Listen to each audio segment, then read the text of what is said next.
Salut les entrepreneurs du web, bienvenue dans cette nouvelle vidéo. Ici c'est Lovely, je suis le créateur de cette chaîne de pronostics sur les paris hippiques qui s'appelle Paris Meilleur. Aujourd'hui, nous allons continuer dans nos pronostics et je vais vous donner la pronostic d'une course de la journée détaillée. Et donc, sans plus tarder, nous allons essayer d'aller sur le site ZE Turf et nous allons essayer de prendre la course idéale. Moi, je l'ai déjà fait, je sais déjà la course, mais je vais essayer de vous montrer à vous aussi. Pour ceux qui ne connaissent pas ZE Turf, c'est un site sur lequel vous pouvez trouver les détails sur les courses de chevaux de la journée. Donc, tapez dans Google zeturf.fr, faites entrer et vous allez tomber sur la page d'accueil. Et donc, nous voilà sur la page d'accueil du site ZEturf. Vous pouvez déjà voir des courses ici. On dit prochain départ, imminent. Et donc, ça signifie que la course va débuter bientôt. Nous allons nous intéresser à une course seulement pour le moment. Et ce sera la course Prix de la Fourragère. Prix de la Fourragère, c'est dans la R2, C7. Donc, nous allons venir ici, nous allons cliquer sur R2, Réunion 2, et nous allons attendre le chargement de la page. OK. Une fois chargé, nous allons essayer d'aller sur la course 7 du moins de la journée. C7, on clique ici. On vient ici et vous voyez, on a écrit Marcel Borelli, 29 août 2019, 15h17. Ce sera l'heure de clôture, l'heure où la course va démarrer concrètement. Et donc, jusqu'à 15h17, vous avez le temps de parier. Et on a écrit prix de la fourragère. Et donc, c'est cette course qui va nous intéresser aujourd'hui. Vous allez voir, on a écrit en bas, attelé 2300 mètres. Le gain, c'est 23 000 € et c'est 12 partants seulement. Et donc, nous allons aller dans les détails de cette course. Nous allons défiler vers le bas ici. Et en bas ici, vous allez voir, on a écrit les numéros de chevaux qui vont déjà de 1 et qui s'arrêtent à 12. Donc, on est vraiment sur la course. Et donc, vous allez voir ici le nom des chevaux, leur sexe, la distance qu'ils rendent. Vous allez voir leur driver, c'est-à-dire leur conducteur. Vous allez voir les entraîneurs. Vous allez voir leur performance actuelle et aussi vous allez voir leur cote. Donc, aujourd'hui, nous n'allons pas utiliser ces informations pour faire quoi que ce soit parce que moi, je les ai déjà utilisées avant pour analyser un tout petit peu la course et trouver les bons numéros pour vous. Mais une autre fois, je vais essayer de vous montrer chaque fois et comment vous aussi, vous pouvez utiliser ces informations pour avoir les résultats que moi, j'obtiens. Et donc, c'est juste pour vous montrer ce site sur lequel vous pouvez faire des recherches et trouver les courses de chevaux de la journée. Donc, une fois que vous avez trouvé la course idéale, ce que moi j'ai fait déjà, on va essayer maintenant de retourner sur ma page d'accueil où je vous montre un tout petit peu les résultats de la journée et les méthodes de pari. Et donc, je vais essayer d'ouvrir rapidement PowerPoint. J'ai essayé de faire deux diapositives simples, banales seulement, dans lesquelles je vous montre les résultats que j'ai pu obtenir après analyse et comment parier. Donc, ici, vous avez vu, j'ai mis prix fourragère R2C7. Et donc, les deux bases principaux de la course seront le 9 et le 1. En fait, la base réelle même de la course, c'est le 9, mais cela peut arriver que la base 1 aussi joue à la place du 9 ou en compagnie du 9. En tout cas, les deux sont les bases principaux de la course. Maintenant, vous allez voir en bas tout juste, j'ai écrit Z2 sur 4 et j'ai donné 4 numéros ici.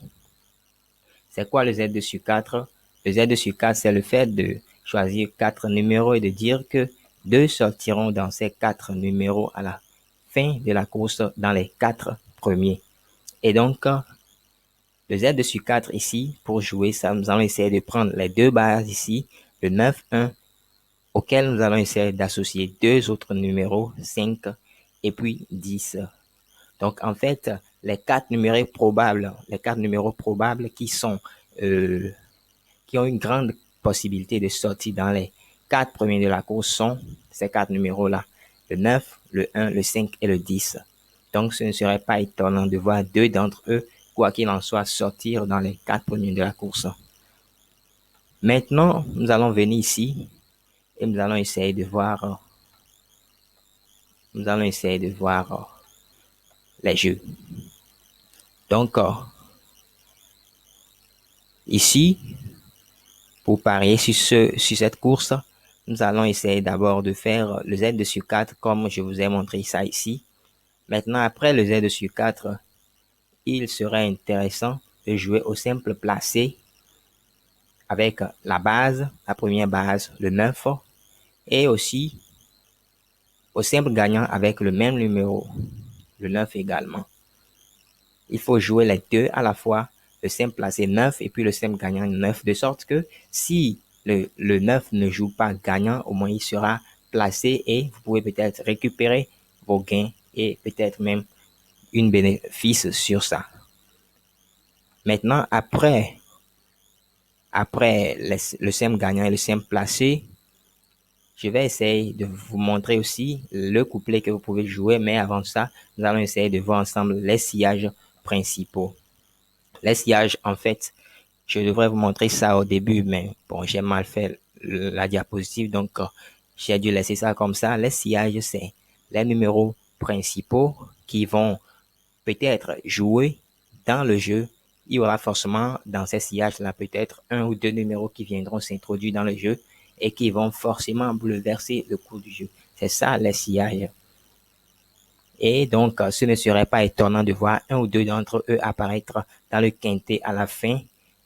Mais pour éviter donc de tomber dans ce piège et de perdre à cause de ces numéros qui viennent tout bouleverser, nous allons essayer de tenir compte d'eux, surtout quand nous voulons jouer au couplet ou au tiercé, au quartet ou au quintet. Quand le jeu devient plus complet ou plus grand, plus vaste, il est nécessaire de tenir compte de ces sillages-là. Pour le simple gagnant, ce que je vous ai montré en haut, c'est pas obligatoire, mais au niveau du couplet, du tiercé, du quartet ou du quintet, ce serait nécessaire de tenir compte de ces numéros.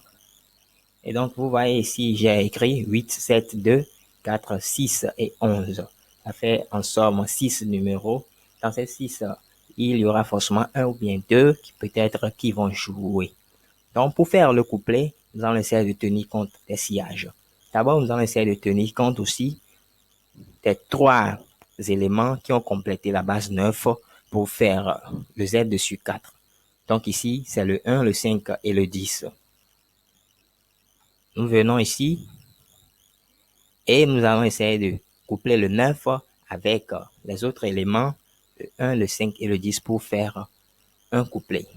Et là, nous allons essayer de compléter également le 9 avec les sillages principaux que nous avons trouvés ici, le 8, le 7, le 2, le 4, le 6 et le 11 pour faire également un couplet. Et donc, nous pouvons toujours étendre le jeu vers les tiercés, les quartés et les quintés, mais pour ne pas trop risquer, nous allons essayer juste de s'arrêter sur les couplets. C'est un jeu minimal, mais qui a une grande capacité, une grande possibilité de réussite. C'est mieux d'aller petit à petit que de chercher à jouer de grands jeux, de finalement perdre. Donc, ce sera tout dans cette vidéo, les amis. Ce sera tout. Je vous conseille à aller vraiment jouer. Allez jouer et vous verrez le résultat par vous-même. En tout cas, tout ce que vous devez savoir, c'est que vous n'avez rien à perdre. Essayez quand même et vous allez voir le résultat. Et donc, les amis, voilà un tout petit peu le résultat détaillé de la course d'aujourd'hui. Pour vous le rappeler, c'est la réunion 2, course 7, prix de la fourragère. Allez vite sur le site de Paris Pic parier et attendez le résultat. On va voir tous ensemble ce que ça peut donner. Et donc, ce sera la fin de ce tutoriel, les amis. Pour vous qui êtes nouveaux, abonnez-vous en cliquant sur le bouton rouge en bas de la vidéo. Cliquez sur la cloche de notification pour recevoir chaque jour nos nouveautés en matière de publication et de pronostics. Sur ce, les amis, restez au courant, restez à la une et on se retrouve bientôt pour un nouveau tuto. Ciao!